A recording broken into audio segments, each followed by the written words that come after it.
आत्मा है, जगत का सबका शासक है, उन्हीं से पूरा जगत आच्छादित मतलब व्याप्त है। ठीक, इसीलिए तेन त्यक्तेन मतलब त्याग भाव से अपना और सबका पालन करना चाहिए, सेवा करनी चाहिए। त्याग भाव से जो कुछ भी कर्म करिए, लेकिन त्याग भाव इसमें प्रधान है। जो है माँ गृधा कस्य धनम, किसी से कोई अपेक्षा ना करे, है ना, किसी से धन की अभिकांक्षा ना करे। अथवा दूसरा अर्थ ले लें कि कस्य स्वीत धनम, धन किसका हुआ है आज तक? धन किसी का हुआ है? लक्ष्मी तो चंचला है, आज ही साथ में कलो, साथ में कलो, साथ में जाना उसका तय। धन किसी का नहीं हुआ है। इसीलिए खासकर लोक में धन की आसक्ति बहुत ज़्यादा होती है, वित्तेषणा बहुत ज़बरदस्त होती है। चाहे कोई भी हो, कहीं भी हो, आदमी मरते दम तक धन का ही चिंतन करता रहता है। इसलिए धन किसी का नहीं हुआ है। ये जो है वेद वाक्य है, वेद का उपदेश है। धन किसी का हुआ नहीं है। इस धन की चिंता छोड़ करके क्या करना चाहिए? त्याग भाव से अपना और परिवार का या समाज का, राष्ट्र का पालन करना चाहिए। तेन त्यक्तेन भुंजिता मां गृहस्य। दूसरा कहा कुर्वन् नेह कर्माणि कुर्वन् एव इह कर्माणि जिजीविषेत् शतं तुम समाह, है ना। अपने संपूर्ण आयु को जीने की इच्छा करे, कर्म करते। जीने की इच्छा है तो कर्म आधार है, कर्म के बिना आप जी नहीं सकते।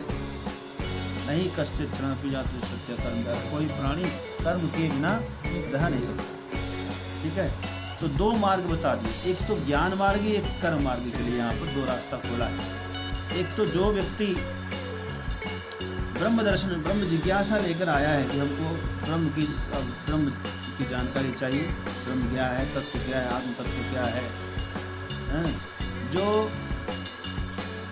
विरक्त है, जो इंद्रियों पर विजय प्राप्त करके, संयम आदि प्राप्त करके हर प्रकार से ज्ञान के लिए तैयार है, उसके लिए कहा कि भाई ईशावास्यमिदं सर्वम, सब कुछ ब्रह्म है, सर्वम खलु इदं ब्रह्म। किसी में फंसना नहीं, त्याग भाव से सबको व्यवहार करिए।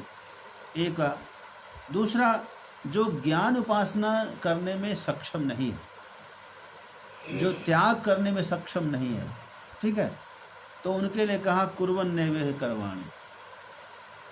उसके लिए दूसरा मार्ग बताया कि कर्म करते हुए पूरे संपूर्ण आयु को आप जी सकते हैं। अपनी 100% आयु को आप जिए, 100 वर्ष जीने की इच्छा करें, कर्म करते, अकर्मण्य होकर के नहीं। तो कर्म करते हुए ही 100 वर्ष आप जी सकते हैं। और जिजीविषेत् शतं समाह एवं तो नान्य थे तो न कर्म लिप्त। अकर्म में लिप्त नहीं होना है, अकर्म में लिप्त नहीं होना है। और फिर बताया तीसरा है असुरिया नाम ते लोका अंधेन तमसावृता तास्ते प्रीत्या विगच्छन्ति ये के चात्मनोजनाः। तो कहते हैं जो आत्महंता है, आत्महंता क्या है, किसे कहते हैं आत्महंता? ऐसा नहीं है जो गले में फंसरी लगा लिया, लटक लिया, वही केवल आत्महंता है। वो तो मूर्ख है, छोड़िए। लेकिन वास्तव में आत्महंता तो वो है जो आत्मा के स्वरूप को नकार रहा है। अपना स्वरूप क्या है? जैसे कोई प्रतिभावान व्यक्ति है, कोई बालक है, अत्यंत ओजस्वी और मेधावी है, और उसकी प्रतिभा को नकार दिया, उसको आगे बढ़ने नहीं दिया, तो ये क्या किया हमने? उसकी प्रतिभा की हत्या कर दी। क्या कर दिया? उसकी प्रतिभा की हत्या कर दी। और सम्मान देकर उसको आगे बढ़ा देते तो हम उसकी प्रतिभा को और अधिक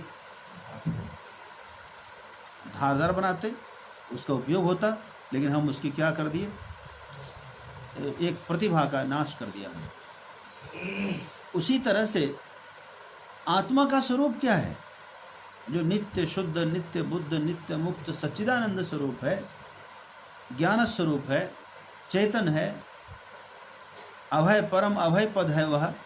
लेकिन ऐसे आत्मा के स्वरूप को हम सदा सदा नकारते रहे, और हम क्या माने अपने को डरपोक, अपने को कायर, अपने को भीरू और अपने को थकने वाला, भूखा प्यासा, हारने वाला, मरने वाला, मरण धर्मा समझ बैठे हैं। ये क्या है? ये स्वरूप की हत्या नहीं तो और क्या है? जो व्यक्ति आत्मज्ञान के लिए प्रयत्न नहीं करता, अपने को जानने का प्रयत्न नहीं करता, वे आत्महंता की गति में जाता है, सीधी सी बात। और ऐसे लोग कहाँ जाएंगे मालूम है? मनुष्य जन्म पाने के बाद भी यदि उन्होंने आत्मज्ञान के लिए प्रयत्न नहीं किया तो असुरिया नाम ते लोका प्रत्याविगच्छन्ति। कहाँ जाएंगे? असुर लोक में जाएंगे। असूर्य लोक मतलब क्या होता है? जहाँ सूर्य नहीं है। सूर्य मतलब ज्ञान, जहाँ ज्ञान का प्रकाश। जहाँ ज्ञान का प्रकाश नहीं है, ऐसे घोर अज्ञान के लोक में जाएंगे, जहाँ जड़ता से परिपूर्ण है, जहाँ हर जीव जड़ता है, जहाँ जड़ता ही प्रधान रूप से है, जहाँ चेतनता नाम की चीज, संवेदना नाम की चीज नहीं है, जहाँ उग्र है, वहीं आपको मजबूरन जाना पड़ेगा, क्योंकि आपने यहाँ का उपयोग नहीं किया।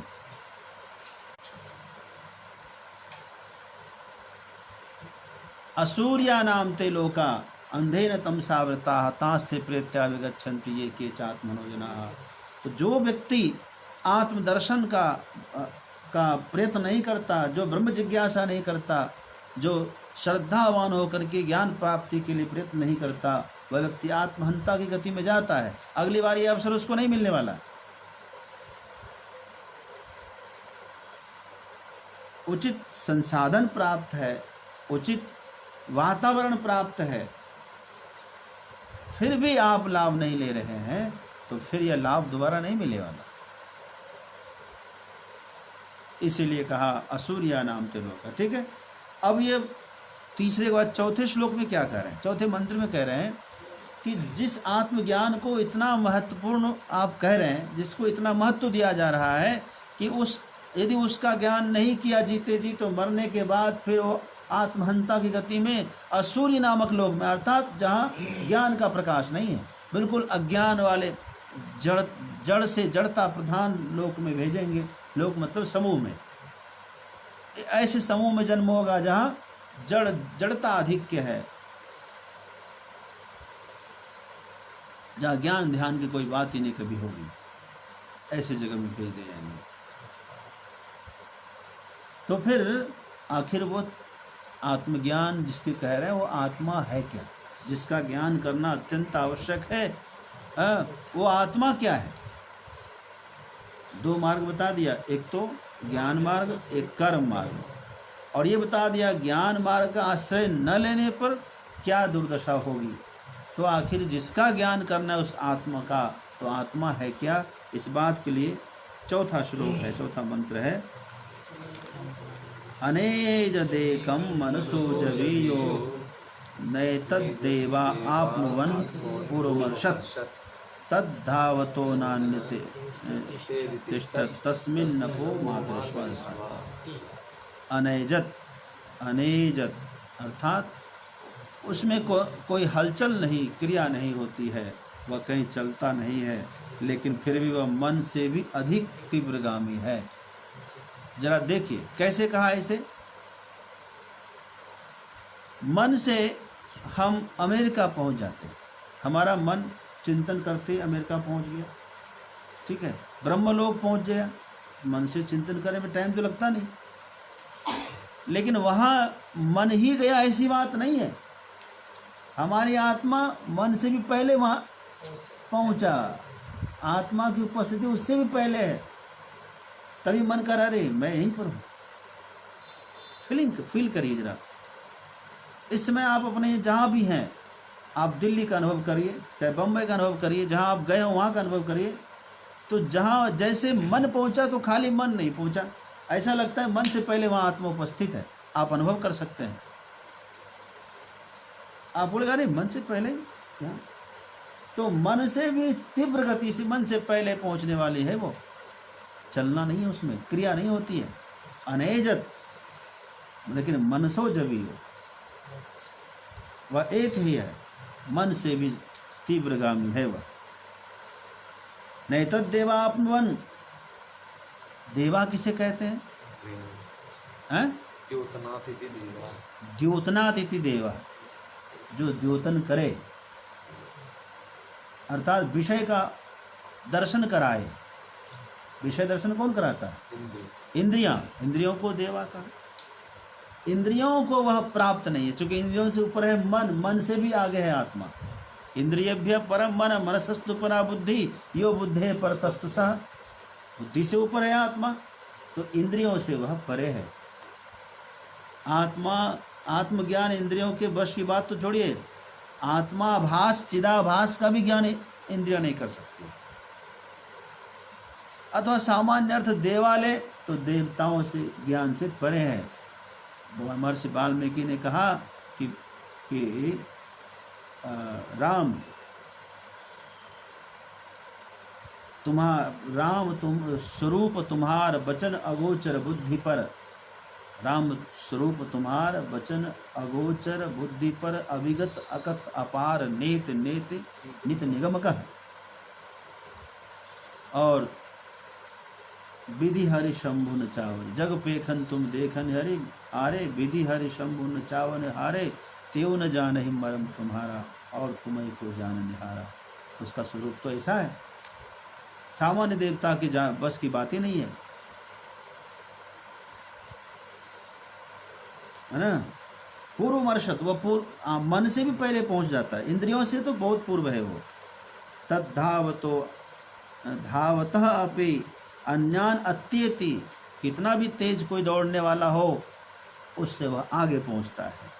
तिष्ठति अस्मिन् अपः मातरिश्वा, जैसे जल है, अग्नि है और वायु है। जल वायु आकाश समझिए, कोई प्रकाशक है, कोई धारक है, कोई जो है धारण करता है, कोई प्रकाश करता है, कोई शीतलता प्रदान करता है। ये सारे के सारे जो है उसी आत्मा से संचालित है। ठीक है। अच्छा, यही बात दूसरे 5वें श्लोक में फिर वही कह रहे हैं। क्यों कहा ऐसा? श्रुति में प्रमाद नहीं होता है। श्रुतियों में मनुष्य ही आलस्य करता है, किसी बात को दोबारा, अरे दोबारा क्या कह रहा, हो गया कोई कुछ नहीं, दोबारा क्यों नहीं कह रहे हो, तुमको आलस्य। आदमी एक बार कहने के बाद वो रिपीट नहीं करता है, इसलिए आदमी को क्या करना पड़ता है, ट्रांसमीटर का सहारा लेना पड़ता है, उसका टेप रिकॉर्डर का सहारा लेना पड़ता है। रिकॉर्ड कर लो, बार बार सुनना है तो अब रिकॉर्ड करता है, बार बार पीछे करके सुनता है। मनुष्य को कहोगे दोबारा फिर बोलो, दोबारा फिर बोलो, तुम पर गुस्सा करेगा। करेगा नहीं करेगा?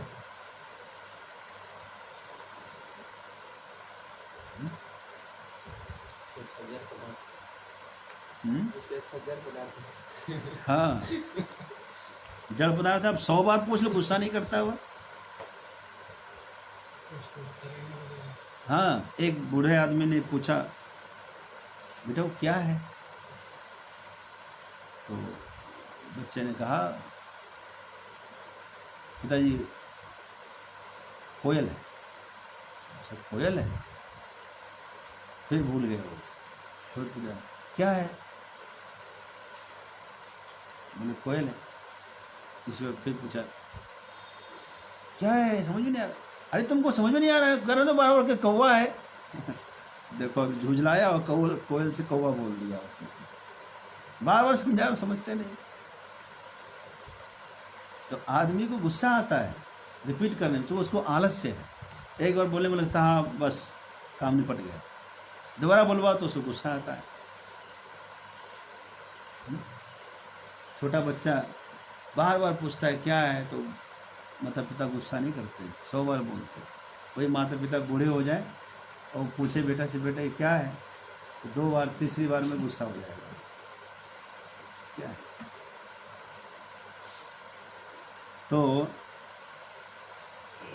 तदेजति, वही बात फिर से कर, तदेजति तन्नेजति तद्दूरे तद्वंतिके तदंतरस्य सर्वस्य तदु सर्वस्य बाह्यतः।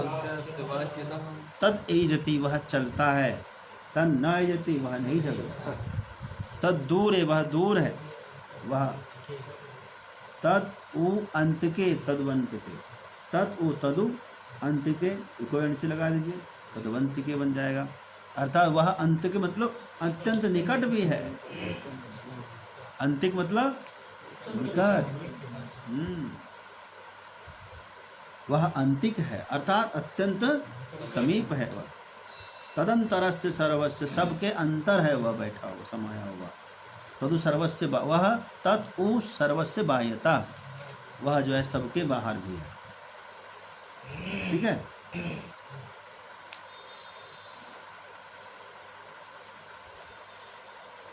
अब छठे श्लोक से हम आज के पाठ को आरंभ करते हैं।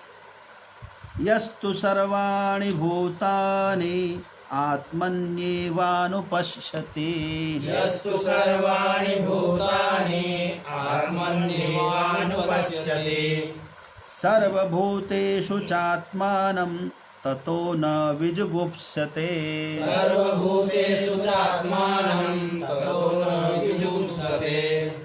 यस्तु सर्वाणि भूतानि आत्मन्येवानुपश्यति, जो सभी प्राणियों को अपनी ही आत्मा में देखता है।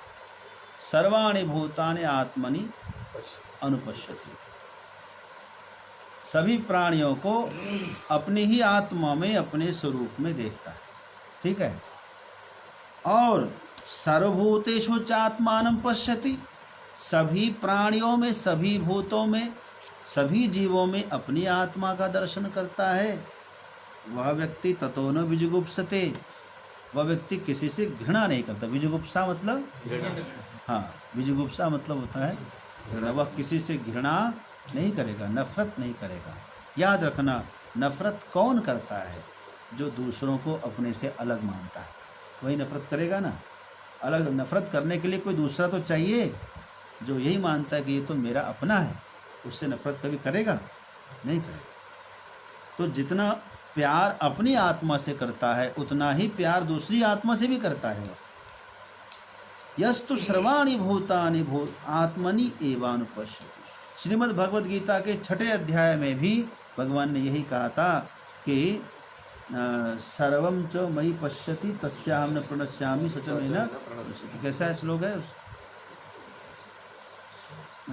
6ठे अध्याय में भगवान ने कहा था कि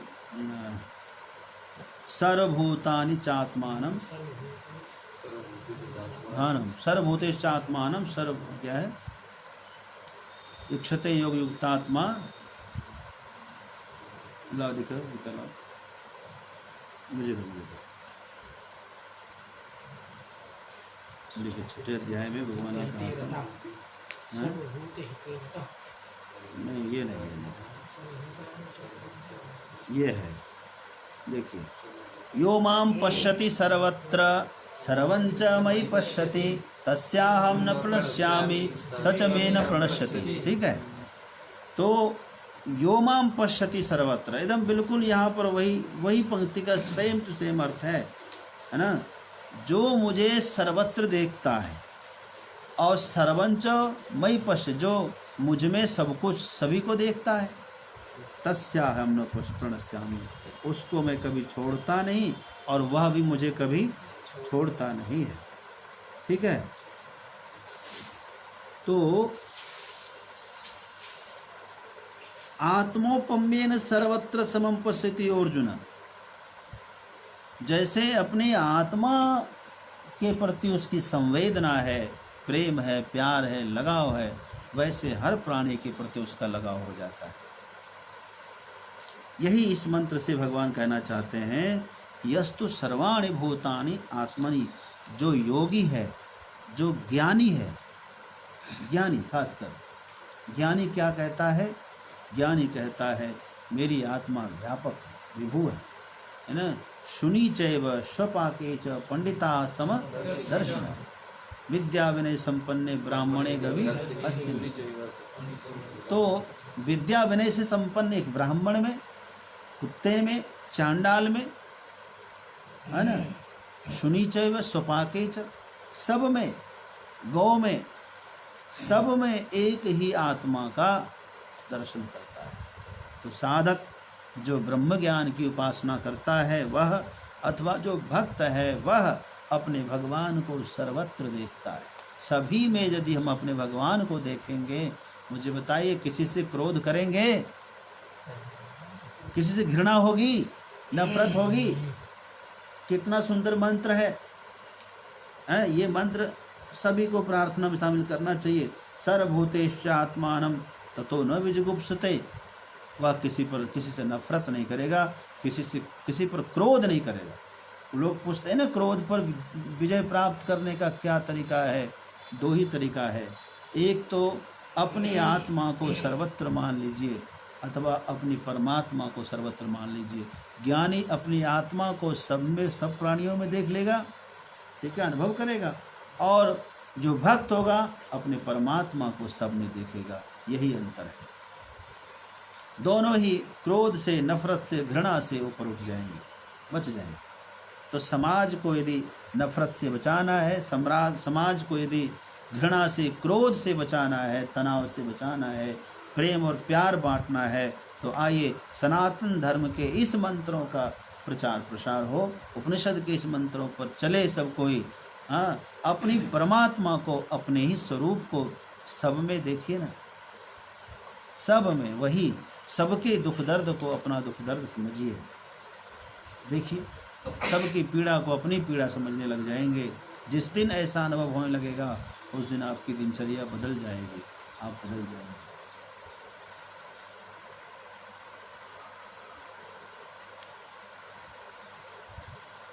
न ततो न विजुगुप्सते।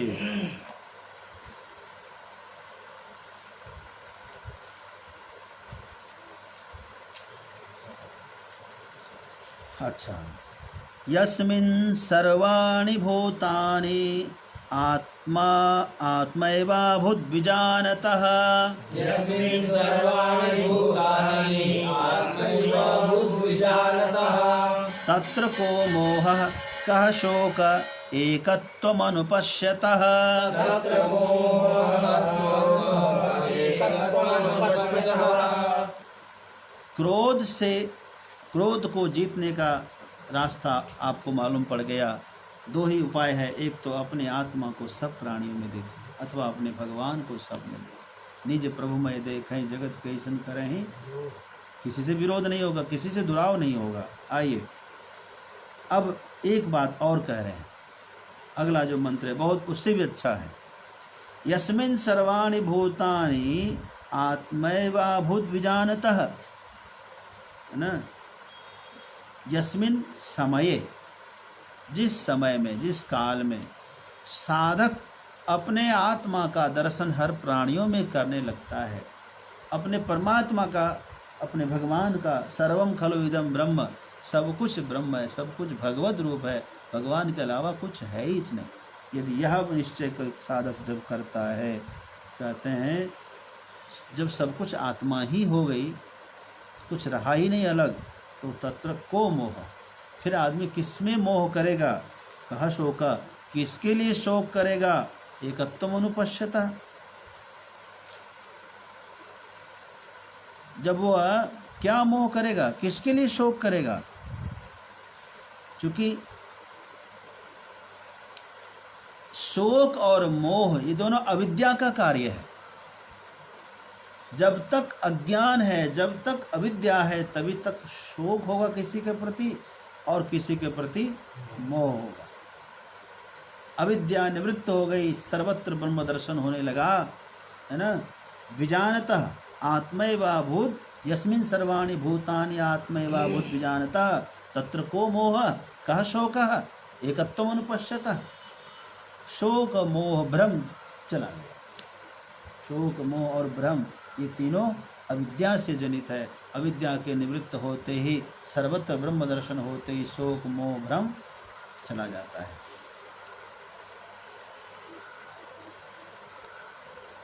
तत्र को मोह कः शोकः एकत्वम् अनुपश्यतः। स्पष्ट हुआ? हो गया कि नहीं? एक ही देखता है। हाँ, सब सर्वत्र एक ही आत्मा का दर्शन करता है। एकत्वम एवं अनुपश्यतः, ठीक है। सब में सर्वत्र जो है एक ही, जैसे हर देखो कपड़ा है पट, हर धागे में क्या समाया है? रुई। हर धागे में रुई है कि नहीं? तो हर धागे में एक ही रुई है, अलग अलग नहीं है। उसी तरह से मेहंदी की हर पात में वही रंग है, वही रूप है। प्रकृति के हर कण कण में वही ईश्वर रम रहा है, रोम रोम में रम रहा। तो वही ईश्वर सर्वत्र रमन कर रहा है। एक ही ईश्वर, एक ही ब्रह्म।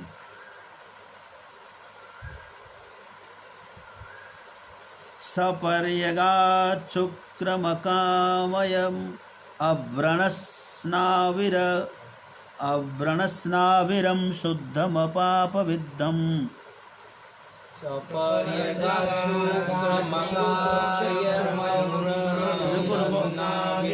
इसको छंद में गा सकते हैं, इसको छंद में गा सकते हैं। सपर्यगाच्छोक्रमकामयमव्रणस्नाविरं शुद्धमपापविद्धम्।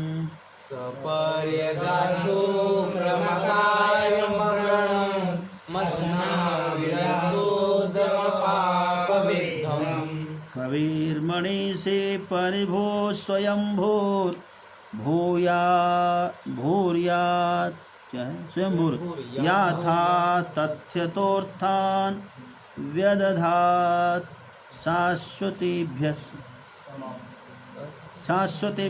समाभ्यः।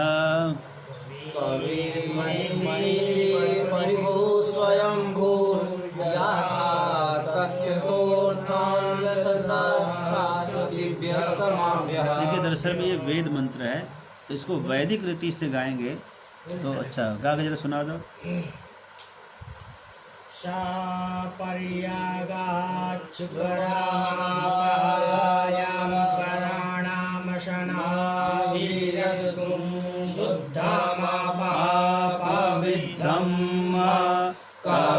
कविर्मणिषि परिभो स्वयंभूर्याथा तथ्यतोर्थान् व्यदधात् शाश्वतेभ्यः समाभ्यः। बहुत सुंदर। ये है वेद मंत्र का उच्चारण करना, वैदिक रीति से करना ठीक रहता है। ये तो मैं केवल अभ्यास के लिए बता रहा था। सपर्यगात् शुक्रम कहते हैं वह पर्यगात, परितः अगात। परितः मतलब चारों ओर, अगात मतलब चला गया। वह सर्वत्र गया हुआ है, ये समझो आप।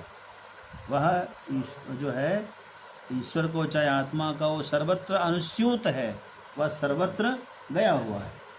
पर्यगात, परि अगात, परितः अगात चला गया। तो और वह उसका स्वरूप कैसा है? शुक्रम। शुक्र मतलब शुद्ध है ना। और अकायम, उसका कोई शरीर नहीं है, वही विदेह है। आत्मा क्या है? हाँ, ये जो शरीर देख रहे हैं, ढांचा 3.5 हाथ का और जो है 2.5 कुंटल का, ये शरीर आत्मा नहीं है, ये आत्मा नहीं है। उसके लिए कहा अकायम, उसके लिए कहा क्या? अकायम। उसका कोई शरीर होता ही नहीं है। ठीक है। जैसे हम घर में रहते हैं, घर हम नहीं है भाई, हम घर हैं क्या? हम घर में रहते हैं लेकिन घर हम नहीं है। उसी प्रकार उस आत्मा के लिए आश्रय शरीर है, लेकिन यह आत्मा शरीर नहीं है। शुद्धम अकायम अर्थात शरीर रहित। अब व्रण कहते हैं घाव को। व्रण कहते हैं किसको? घाव। किसी को घाव हो जो उसको कहते हैं व्रण हो गया। क्षति को, अर्थात वह क्या है? अक्षय है, अक्षत है। वह कैसा है? वह उसकी का नाम अक्षत है। आत्मा का नाम क्या है? अक्षत। जो कभी घायल नहीं होता है, कभी छत विछत नहीं होता, वह क्या है? अक्षत है।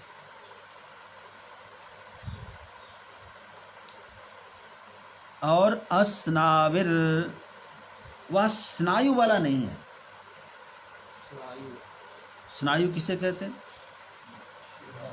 नस है ना, नसें, स्नायु, शिरा, एक पर एक परत परत परत परत ऐसा कुछ। आत्मा में ये सब नहीं है। यदि आत्मा शरीर है तो शरीर में तो स्नायु है, उसके लिए कहा कि वह अस्नायु, और क्या कहा, वह जो है अकायम अव्रणः, शरीर में तो व्रण भी होता है। यदि शरीर आत्मा हो, जो लोग चारवाक संप्रदाय वाले हैं, प्रत्यक्ष को प्रमाण मानते हैं केवल, वे कहते हैं शरीर ही आत्मा है। तो उनके लिए जवाब है, यदि ऐसा है तो श्रुति क्या कह रही है, अब व्रणः, अब श्रुति को लोग मानते हैं देव को। हाँ, श्रुति को थोड़ा बहुत मान लेते हैं अपने अनुसार। ये जो हमारे कम्युनिस्ट हैं, अपने देश में कम्युनिज्म जो है ना इनका, तो कम्युनिस्ट वाले बिल्कुल चारवाक वाले हैं। वे क्या करते हैं, उन अंशों को उतने ही वेद मानते हैं जितना से उनका काम चल जाए, हमारा खंडन कर सके, हमारी बात को काटने के लिए हमारे वेद का प्रमाण ले लेते हैं वह। ठीक है, अब उनको जवाब दीजिए, कहिए कि देखिए क्या कहा आत्मा के बारे में, कहा अकायम, उसका शरीर नहीं होता भाई, अब व्रणम, उसको कोई व्रण नहीं होता, वो कभी छत विछत नहीं होता, वो तो अक्षत है। उसको कहिए कि भाई अस्नावी है वह, उसमें स्नायु नहीं होता। यदि शरीर आत्मा है, इसमें तो स्नायु है, इसका मतलब शरीर आत्मा कथमपि संभव नहीं है। शुद्धम, वह शुद्ध है, कैसा है वह, निर्मल, वह है निर्मल है। अपाप विद्धम, वह पाप विद्ध नहीं है। ठीक है, पापों से कभी वह, उसको पाप नहीं घिरता, वह निष्पाप है, निष्कलंक है। शरीर से तो पाप होता है और पाप का दंड भी शरीर को मिलता है, तो इसका मतलब ये पाप से विद्ध है। शरीर नहीं तो पाप कैसे? हाँ, वो शरीर नहीं है, इसलिए पाप नहीं हो गए। हाँ वह शरीर नहीं है, और वह पाप भाग भी नहीं है, वह, उसको पाप नहीं लगता। जन्म मरण मेरा धर्म नहीं है, पाप पुण्य कुछ कर्म नहीं है, मैं हूँ अज निर्लेपी रूप कोई कोई जान लिया। फिर कहा कबीर मनीषी, कवि है ना, कवि कहते हैं सब कुछ जानने वाले को, सब कुछ देखने वाले को, है ना, इसलिए उनको कवि कहते हैं। कवि को क्रांतदर्शी कहा गया है, क्रांतदर्शी अर्थात सर्वदर्शी। क्योंकि कवि से कुछ कहते, जहाँ न पहुँचे रवि वहाँ पहुँचे कवि। यद्यपि रवि सर्वत्र पहुँचता है, लेकिन जहाँ रवि नहीं पहुँच पाता, गुफाओं में, कंदराओं में, वहाँ भी कवि पहुँच जाता है, इसलिए उसको क्रांतदर्शी कहा गया कवि। वह कवि है अर्थात वह सब कुछ जानने वाला है। मनीषी है वह, मनीषी मतलब सर्वज्ञ है ना, मन का स्वामी है, मन ईशी, मन का ईशा, ईशु अर्थात शासक, मन का वह शासक, मन पर उसका शासन है। वह मन से शासित नहीं है, मन पर वह शासन करने वाला है, हमेशा मननशील है वह। जो मननशील होगा वही मन पर शासन कर सकता है। इसलिए मन से, मन के हारे हार है, मन के जीते जीत, मन ही मिलावत हरि सो मन ही करत अजीत। इसलिए मन पर विजय प्राप्त करना है, मन से हारना नहीं है, मन को हराना है। जो मन से हार स्वीकार कर लेगा वो तो हारा हुआ, वो मरा हुआ है। फिर कहा कबीर मनीषी परिभू, है ना, परिभू अर्थात परितः भवति इति परिभू, वह सर्वत्र हो सकता है, कहीं भी प्रकट हो सकता है। और स्वयंभू, स्वयंभू मतलब स्वयं एव होता है, उसको किसी की संसाधन की आवश्यकता भी नहीं है। याथा क्या है, याथा तथ्यतो अर्थान, अर्थान पदार्थान, समस्त पदार्थों को यथावत, यथावत वह नियोजित करता है सबको। किसको करता है, अर्थान वेदधात शाश्वतीभ्य समाभ्य, जो शाश्वती समा हैं अर्थात जो हमेशा रहने वाले हैं। जो हमेशा रहने वाले कौन है? जो दीर्घ जीवी है कौन है? सबसे अधिक जीवी प्रजापति होते हैं, ब्रह्मा। और ब्रह्मा की कोटि के जितने और हुए हैं वे सबके सब दक्ष प्रजापति हुए, और भी जो है और भी प्रजापति हुए। कई प्रजापति के नाम हैं, मुझे स्मरण नहीं आ रहा था।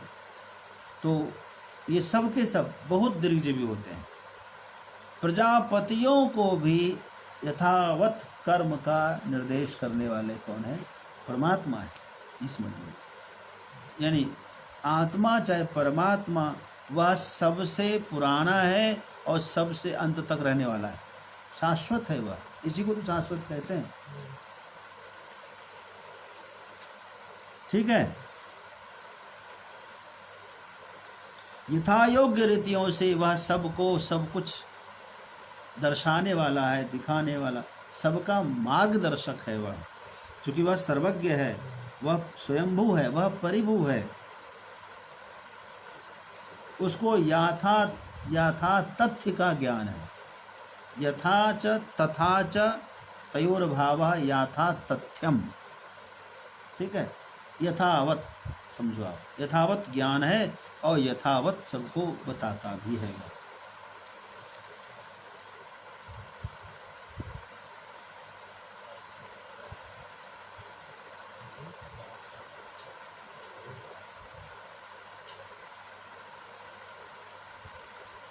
अच्छा, आइए अब हम बात करते हैं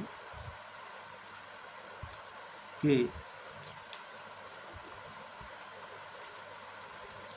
उस आत्मा के बारे में चर्चा इतनी हो गई कि आत्मा का स्वरूप कैसा है, जिसका ज्ञान हमें करना आवश्यक है। अभी और भी चर्चा होगी। अभी एक बात कह रहे हैं कि जो लोग उपासना करते हैं उनकी दशा एक बार फिर लेते हैं। ये पद्धति इसमें है कि एक बार ज्ञान मार्गियों को ले रहे हैं, एक बार कर्म मार्गियों को साथ में ले रहे हैं। जिसकी ज्ञान मार्ग में पकड़ नहीं है, जो उपासना को महत्व देते हैं, अब उसमें भी कैटेगरी है। उपासना में भी जो उपासना करने वाले हैं उनकी बात हम करें तो किस तरह की उपासना कौन करते हैं, उसकी क्या गति होगी। भगवान यहाँ कह रहे हैं, अंधंतमः प्रविशन्ते ये विद्यामुपासते, अंधंतमः प्रविशन्ते ये विद्यामुपासते, ततो भूय इव ते तमो यौ विद्यायामृताः, ततो भूय इव ते तमो यौ विद्यायामृताः। कहते हैं अंधंतमः प्रविशन्ति। पहली बात तो ये वह ये अविद्याम उपासते। अविद्या कहते हैं जहाँ विद्या मतलब ज्ञान, ज्ञान से शून्य केवल कर्म की उपासना, केवल कर्मानुष्ठान।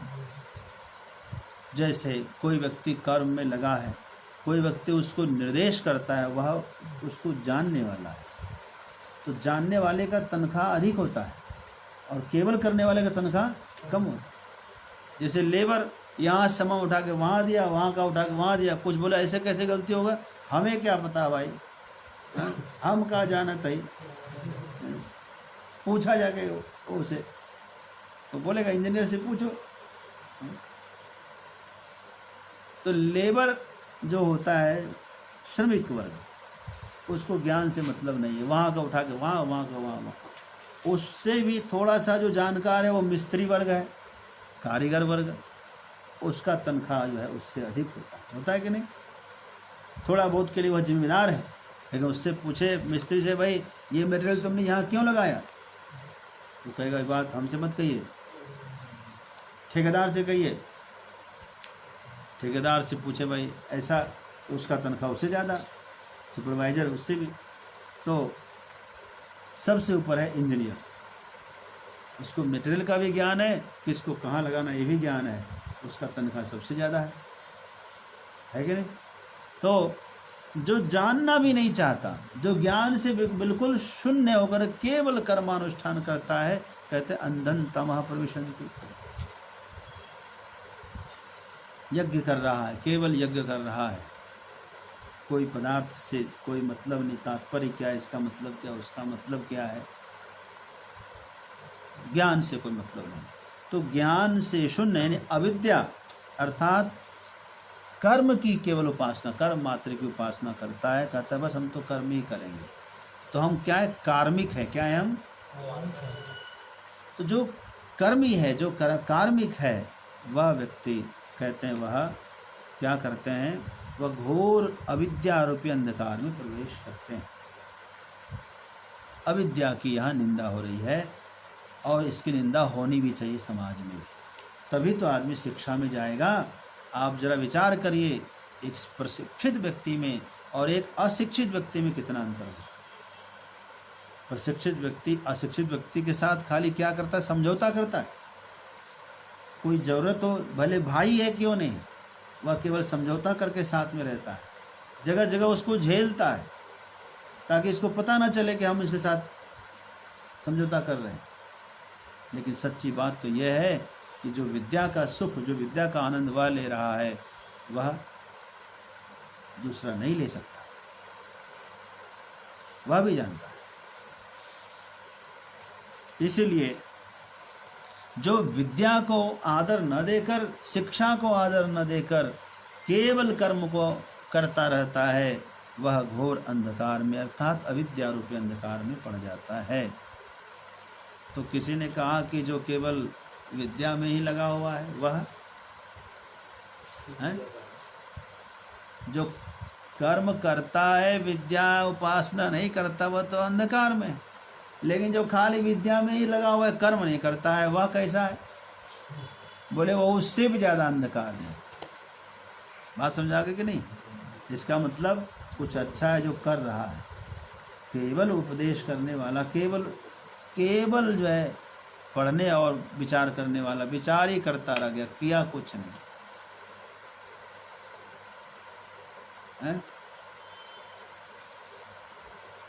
तो केवल जो विचार करता रहता है, जीवन मृतः कस्तु निरुद्य मोहि, जीते जी मरा हुआ कौन है? जो निरुद्यम है, जो उद्यम नहीं करता, जो पुरुषार्थ नहीं करता, वह जीते जी मरा हुआ है, उद्यम नहीं कर रहा, केवल और केवल विचार कर रहा है, केवल विचार कर रहा है। तो कहते हैं कि ततो भूय इव ते तमः यौ विद्यायाम रताः, उससे भी ज़्यादा घोर अंधकार में वह पड़ा हुआ है जो केवल विद्या में ही जीवन निकाल दिया, कुछ किया है। ततो भूय इव ते तमो यौ विद्यायाम रताः, स्पष्ट हो गया? मैंने हुआ हाँ, जो विद्या में था उससे भी ज़्यादा उत्तम है। यहाँ ऊ जो है ना निश्चय अर्थ में आता है, निश्चित ही हुआ। हाँ, उससे भी ज़्यादा घोर अंधकार में है जो विद्या में लगा हुआ है, विद्या में रत है। ठीक है? तो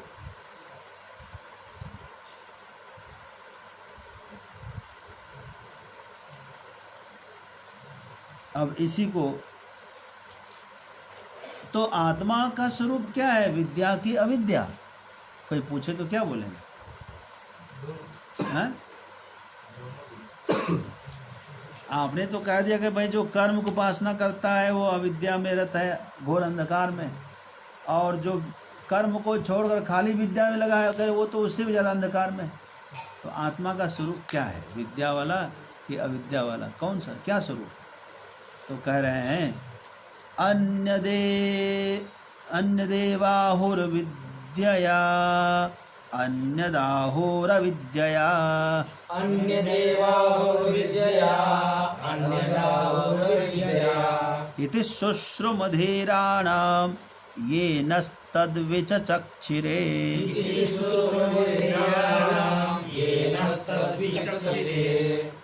अन्यदाहुर्विद्यया, वह विद्या से ऊपर है।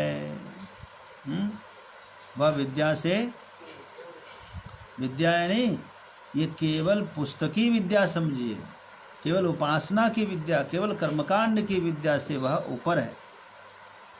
और अविद्या यानी कर्म से भी वह ऊपर है। ये मत समझ लीजिए, नायमात्मा प्रवचनेन लभ्यो न मेधया न बहुना श्रुतेन यमय वेश वृणुते तस् वृणुते तेन लभ्यः तस्यैषात्मा विवृणुते तनुम स्वाम। कठोपनिषद पढ़ेंगे आप, इसके बाद अभी चर्चा होगी। हैं? दूसरा कौन सा उपनिषद है? केन। केन के बाद कठ आएगा, ठीक है। इसके बाद केनोपनिषद है और इसके बाद कठोपनिषद। देखिए गीता प्रेस की किताबें बहुत सस्ती सस्ती आती है, ये मात्र 7 रुपये की किताब है। तो हाँ, गीता प्रेस की है। सभी उपनिषदें आप मंगा लीजिए गीता प्रेस, सस्ते में अलग अलग मंगा लीजिए, अपने पास रखिए, हमेशा के लिए रखिए, काम में आएगा। कोई भी किसी को भी आप दे सकते हैं, गिफ्ट कर सकते हैं। कभी पढ़ा हुआ पदार्थ कभी उल्टा के आप देख सकते हैं। इसको रात्रि में आप फिर से पढ़िए और पढ़ के कलम से जहाँ जहाँ आपको इम्पोर्टेंट लगे उन बातों को घेरा डालिए। समय पर कभी आप एक आवृत्ति डाल कर देंगे ना, तो आपको याद हो जाएगा, स्मरण हो जाएगा। आइए, इसलिए मैं कह रहा हूँ अपनी किताब स्वयं की होना जरूरी है। आप बिल्कुल फिक्र ना करें, ये 10-20 रुपये सब मिला करके मुश्किल से 200 रुपये में सब किताब आ जाएगा, 180 रुपये में सब किताब आ जाएगा। अन्यदाहोरविद्या, वह जो है विद्या से और अविद्या से भी वह ऊपर है, ये समझिए आप।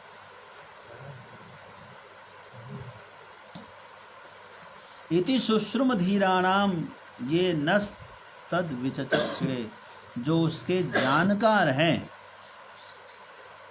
विचक्षण है, जो उसके जानकार हैं, उन जानकारों से सुना है कि वह परमात्मा, वह ईश्वर विद्या से भी परे है, वह अविद्या से भी परे है। इसलिए केवल विद्या में भी रत नहीं रहना है, केवल अविद्या में भी। केवल कर्म करें ये भी नहीं चलेगा, केवल ज्ञान करें कर्म ना करें ये भी नहीं चलेगा। ज्ञान विशिष्ट कर्म होना चाहिए, ठीक है। तो ज्ञान जान करके कर्म करिए तो हर समय उससे आगे बढ़ते रहेंगे। कर्म को बिना जाने मत करिए। बड़ा सुंदर कर्मयोग का यह संदेश है। यदि आप जान लेंगे, अभी इन्होंने पूछा है शंभू जी ने कि कर्म करेंगे तो फिर मोक्ष कैसे मिलेगा, ठीक है, कर्म तो बंधन में डालता है, क्योंकि कर्म बंधन में डालता है। राजनंदन जी कह रहे हैं कर्म बंधन में डालता है। क्या आपका क्या कहना? आसक्ति वही बंधन। सुंदर, ताली बजाने के लिए। कह रहे कर्म कोई बंधन में नहीं डालता, जो कर्तृत्वाभिमान है और फल में जो आसक्ति है वही बंधन का कारण है। तो जब आप जान लेंगे, कर्म योग को जान लेंगे, अब विद्या को छोड़कर खाली अविद्या को धाएंगे तब तो बंधेंगे जरूर।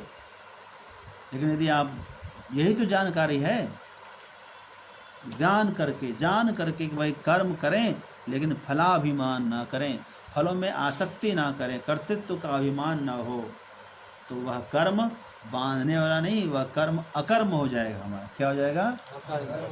यह कर्म मुक्ति प्रदान में सहायक हो जाएगा, ठीक है। इस प्रकार हम आज यहीं पर विश्राम देते हैं। कल मेरे ख्याल से ये उपनिषद पूरी हो जाएगी, फिर केनोपनिषद करेंगे मात्र 3 दिन में। छोटा है, 6 हैं? 6 है, 9 है। कठोपनिषद में तो 3 प्रकार से दिया है। हाँ, करेंगे, सबका विचार करें, सब करेंगे। सभी को ओम नमो नारायण है। गौरव शुक्ला जी हैं, मेरे ख्याल से वृंदावन से हैं। शुक्ला जी, ओम नमो नारायण आपको। यह हम लोग उपनिषद चला रहे हैं, मौलिक विचार कर रहे हैं, उपनिषद के मूल मंत्रों पर ही विचार कर रहे हैं। कोई टीका नहीं, कोई व्याख्या विशेष नहीं, सरल करके चर्चा करके मौलिक व्यावहारिक चिंतन करते हुए इस पर हम लोग चल रहे हैं।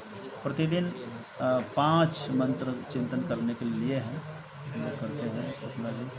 और सुलोचना अग्रवाल, सुलोचना भाई हमारे काठमांडू से हैं, आपको ओम नमो नारायण। कठोपनिषद जो है ना, ओशो कौन से उपनिषद पे विश्वास रखता था? ईशा वचन।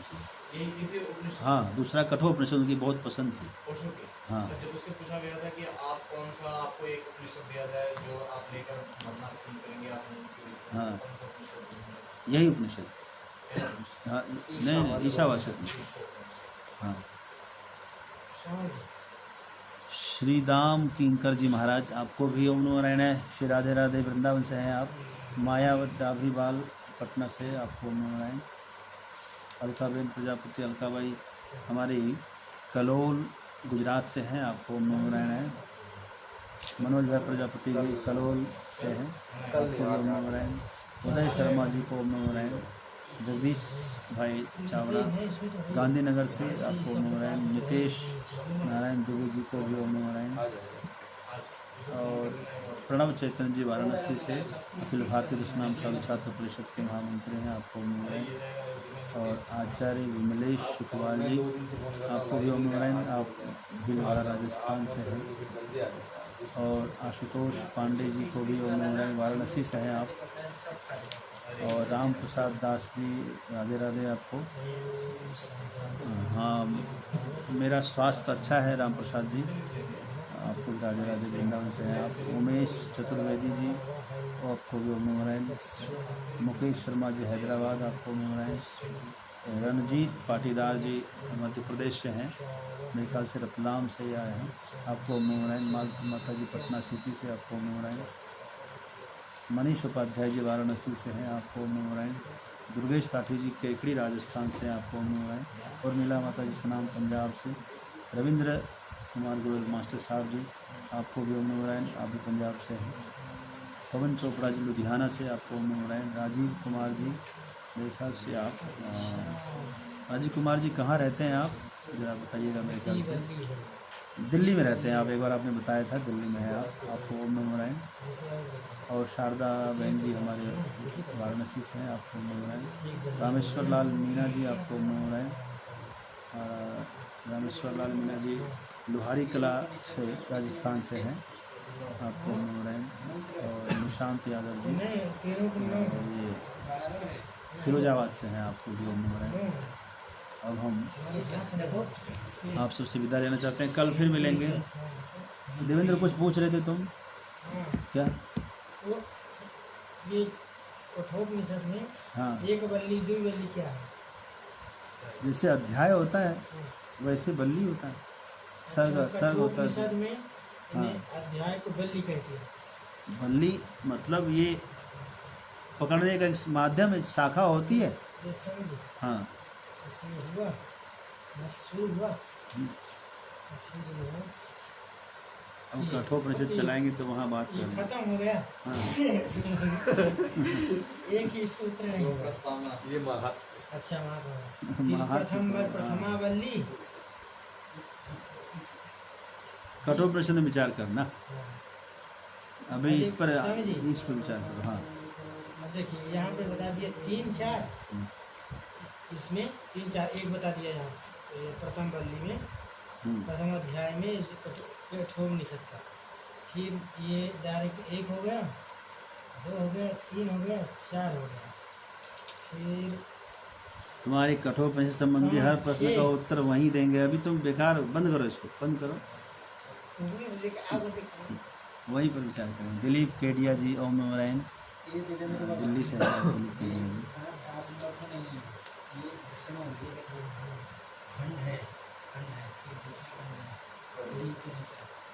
हम विश्राम लेते हैं, कल फिर 7:30।